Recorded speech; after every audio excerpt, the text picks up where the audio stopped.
Hai, Assalamualaikum. Nama saya Siti Hajar Fatimah binti Muhammad Hashim. Hari ini, cikgu nak bercerita tentang sang kancil dan buaya. Nilai-nilai murni dalam cerita ini adalah berusaha, berani dan yakin dalam membuat sesuatu perkara. Pada suatu hari, sang kancil sedang berjalan-jalan di dalam hutan untuk mencari makanan.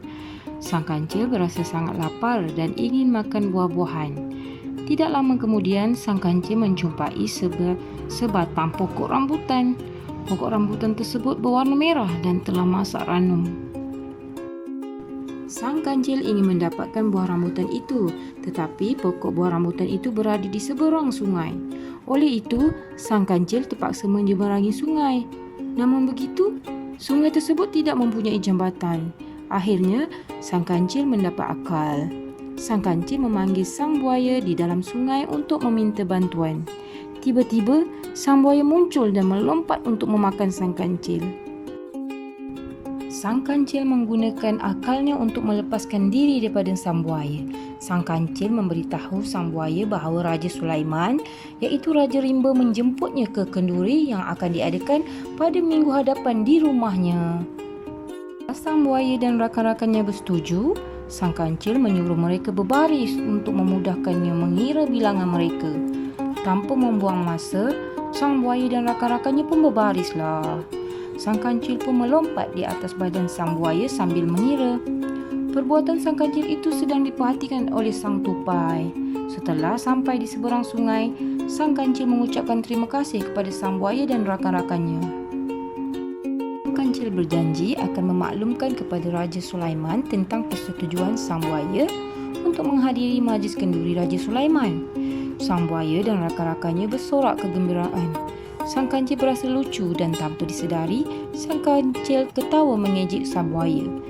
Sang kancil mengatakan bahawa mereka telah ditipu olehnya. Sang kancil menyatakan bahawa sebenarnya majlis kenduri tersebut sudah diadakan pada minggu lepas.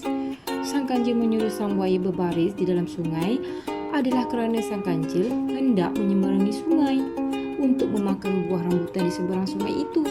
Sang buaya berasa sangat marah dan berjanji akan membalas perbuatan sang kancil. Sang kancil berjalan meninggalkan sang buaya dan rakan-rakannya sambil ketawa mengejek-ngejek.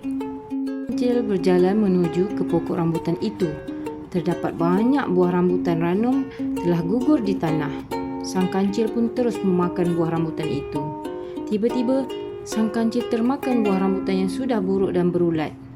Sang kancil terus mencari air untuk menghilangkan rasa masam buah rambutan yang sudah buruk itu. Sang kancil berjaya menemui sebatang anak sungai. Ketika sedang minum, tanpa disedari oleh sang kancil, sang buaya datang menghampirinya. Sang kancil mendapat akal untuk mengenakan sang buaya. Jeritan sang kancil tadi telah menyebabkan rakan-rakan sang buaya datang untuk bersama-sama menikmati daging sang kancil. Namun begitu, sang buaya mengatakan bahawa hanya dia saja yang boleh makan sang kancil.